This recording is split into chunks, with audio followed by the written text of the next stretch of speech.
Albert Einstein once said, everybody's a genius. But if you judge a fish by its ability to climb a tree, it will live its whole life believing that it is stupid. Ladies and gentlemen of the jury, today on trial we have modern day schooling. Glad you could come. Not only does he make fish climb trees, but also makes them climb down and do a 10-mile run. Tell me, school, are you proud of the things you've done? Turning millions of people into robots, do you find that fun? Do you realize how many kids relate to that fish?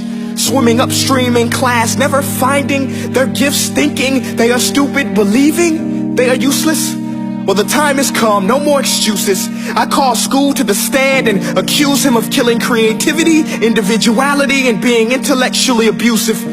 He's an ancient institution that has outlived his usage. So, Your Honor, this concludes my opening statement, and if I may present the evidence of my case, I will prove it. Proceed. Exhibit A. Here's a modern day phone. Recognize it? Here's a phone from 150 years ago. Big difference, right? Stay with me. Here's a car from today, and here's a car from 150 years ago. Big difference, right? Well, get this. Here's a classroom of today, and here's a class we used 150 years ago. Now ain't that a shame? In literally more than a century, nothing has changed. Yet you claim to prepare students for the future? But with evidence like that, I must ask, do you prepare students for the future or the past? I did a background check on you and let the record show that you were made to train people to work in factories, which explains why you put students in straight rows, nice and neat, tell them sit still, raise your hand if you want to speak, give them a short break to eat, and for 8 hours a day, tell them what to think. Oh, and make them compete to get an A letter which determines product quality, hence grade A of meat. I get it. Back then, times were different. We all have a past. I myself am no Gandhi. But today, we don't need to make robot zombies. The world has progressed. And now we need people who think creatively, innovatively, critically, independently, with the ability to connect. See, every scientist will tell you that no two brains are the same. And every parent with 2 or more children will confirm that claim.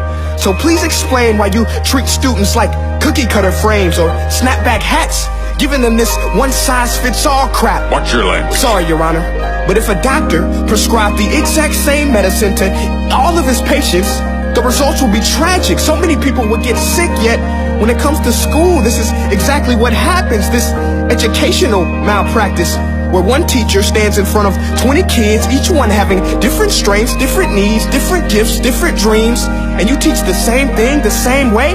That's horrific. Ladies and gentlemen, the defendant should not be acquitted. This may be one of the worst criminal offenses ever to be committed.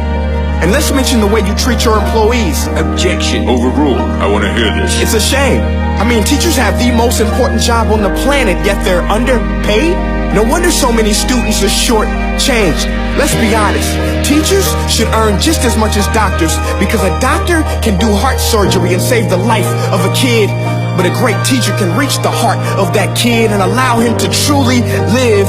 See, teachers are heroes that often get blamed, but they're not the problem. They work in a system without many options or rights.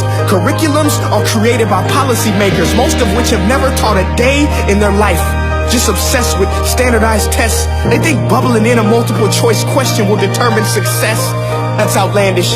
In fact, these tests are too crude to be used and should be abandoned, but don't take my word for it. Take Frederick J. Kelly, the man who invented standardized testing, who said, and I quote, "These tests are too crude to be used and should be abandoned." Ladies and gentlemen of the jury, if we continue down this road, the results will be lethal. I don't have much faith in school, but I do have faith in people.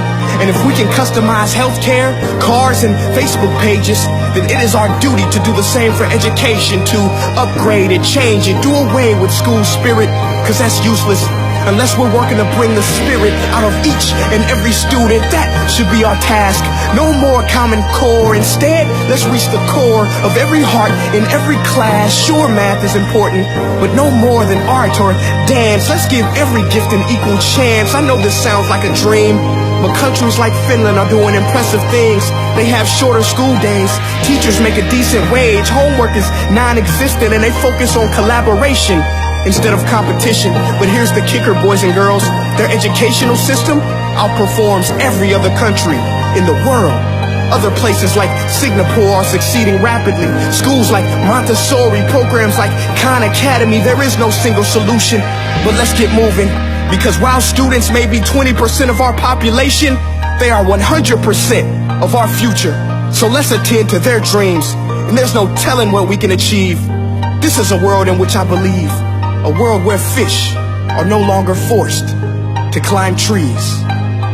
I'll rest my case.